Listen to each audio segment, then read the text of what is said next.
नमस्कार। देखो सरकार के इस अंक में मैं आगे बढ़ूं उससे पहले आपको ये बता देना चाहता हूं कि आखिर देखो सरकार क्या है। बिहारी खबर देखो सरकार के माध्यम से सरकार को आईना दिखाता है कि जो काम सरकार का था लेकिन आपके अकर्मण्यता के कारण वो नहीं हो पा रहा है या आपके पास करने का विल पावर नहीं है, तो सामाजिक सरोकार से वो काम संपन्न हो जा रहा है।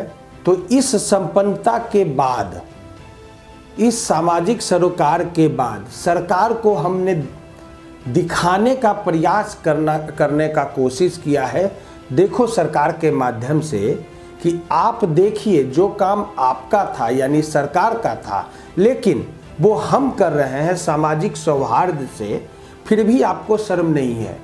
तो सरकार देखिए इस अंक को और समझिए। मैं इस अंक में आगे बढ़ूं उससे पहले मैं अपने मित्र ईश्वरनाथ झा को शुक्रिया कहना चाहूँगा कि ये अंक उनके किए गए एक स्टोरी पर आधारित है जिसमें कि हमें ईश्वरनाथ झा का सहयोग मिला है। तो देखो सरकार के इस अंक में है गूगल, फेसबुक और व्हाट्सएप युग में पुस्तकालय की शुरुआत। आज सोशल मीडिया और ट्रेडिशनल मीडिया पर खबरों की भीड़ में जब कोई खबर आपके गांव, ग्राम और प्रांत से संबंधित हो तो ध्यान जाना स्वाभाविक ही है। वो भी तब जब खबर उम्मीदों की परछाई लग रही हो तो आपके और हमारे जैसे परदेशी को और भी अपने ओर खींचती ही है।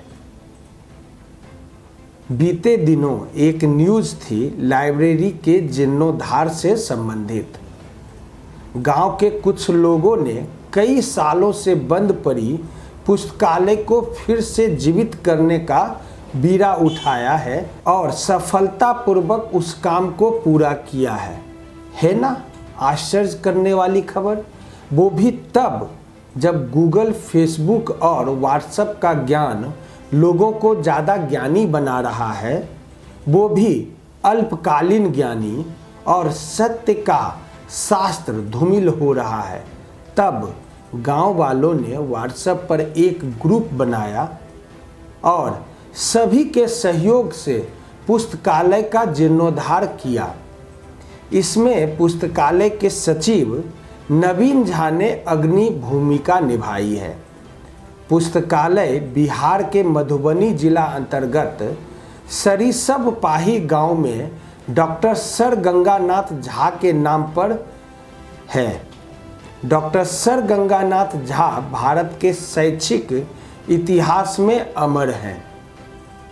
संयोग से डॉक्टर सर गंगानाथ झा के पुत्र डॉक्टर अमरनाथ झा का जन्मदिन नए पुस्तकालय भवन पर ही आयोजित की गई। पुस्तकालय का एक बार फिर से सुचारू रूप से कार्य करना न केवल महान विभूतियों को सच्ची श्रद्धांजलि साबित हुई बल्कि इसी बहाने समाज में नई सुखद शुरुआत हुई है। वही नहीं, सरिसब पाही से कुछ किलोमीटर ही दूर एक जगह है पैट घाट। यहाँ भी कुछ उत्साहित लोगों ने तन, मन और धन लगाकर एक लाइब्रेरी यदुनाथ सार्वजनिक पुस्तकालय बनाया है। अब यहाँ कई लोग रोजाना आकर किताबें पढ़ते हैं।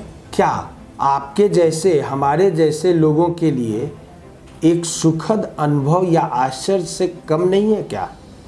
क्योंकि जिस तरह का माहौल और शैक्षिक व्यवस्था अभी राज्य में है, वहाँ के गांव से अगर इस तरह की खबरें आ रही है तो ये माना जा सकता है कि कहीं न कहीं बिहार की मिट्टी में अभी भी बहुत कुछ बाकी है जिससे समाज को एक नई दिशा दिखाई जा सकती है।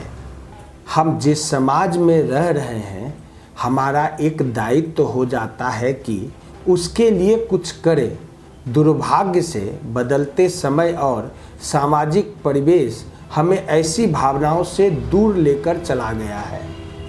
आज बिहार में शिक्षा का क्रमिक ह्रास हुआ है, या यूं कहें कि जानबूझकर ये ह्रास किया गया है। बिहार के ज़्यादातर स्कूलों और कॉलेजों में बच्चों को केवल परीक्षा देने के समय और रिजल्ट के समय में देखा जाता है।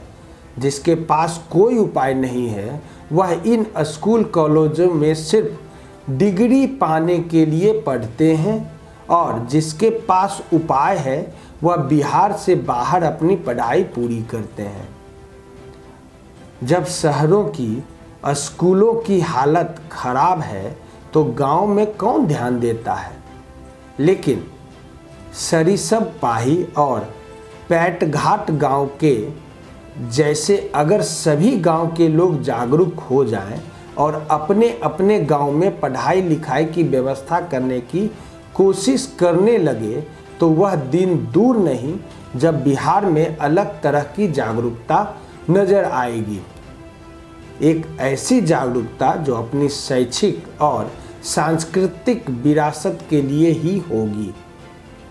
इन दोनों लाइब्रेरी को फिर से इस्तेमाल के लायक बनाना ही केवल मकसद नहीं है, इसके द्वारा समाज को एक संदेश देने की कोशिश है कि समाज के सभी वर्गों को साथ लेकर चला जाए तो जरूरत हो चुके समाज में भी परिवर्तन लाया जा सकता है।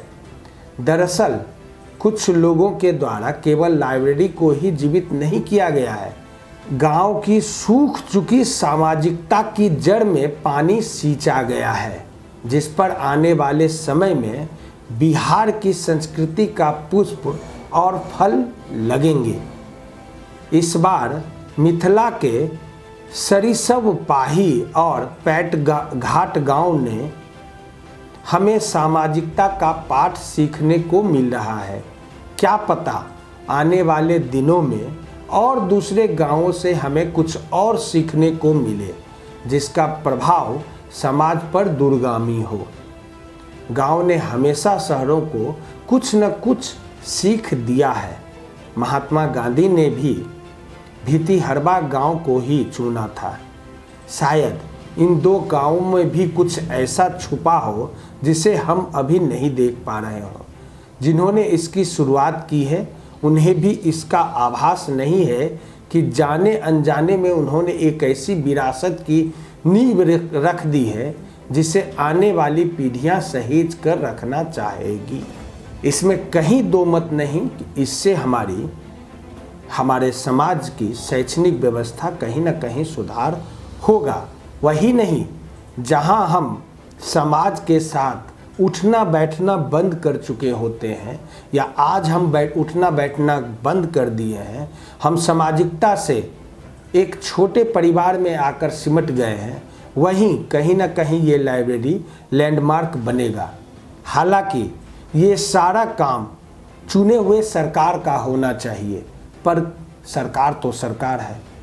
फिर भी इस आईने के बाद भी सरकार अगर आप नहीं जागते हैं और इसी तरह के काम को बिहार के हर प्रांत तक नहीं ले जा पाते हैं तो ये कहीं ना कहीं आपकी कमी होगी। आज के लिए इतना ही, लेकिन अगले देखो सरकार में कुछ इसी तरह के विषयों को लेकर मैं आऊँगा। तब तक आप मुझे दे इजाज़त। आप हमारे फेसबुक और यूट्यूब चैनल को यूं ही लाइक, शेयर और सब्सक्राइब करते रहें। नमस्कार।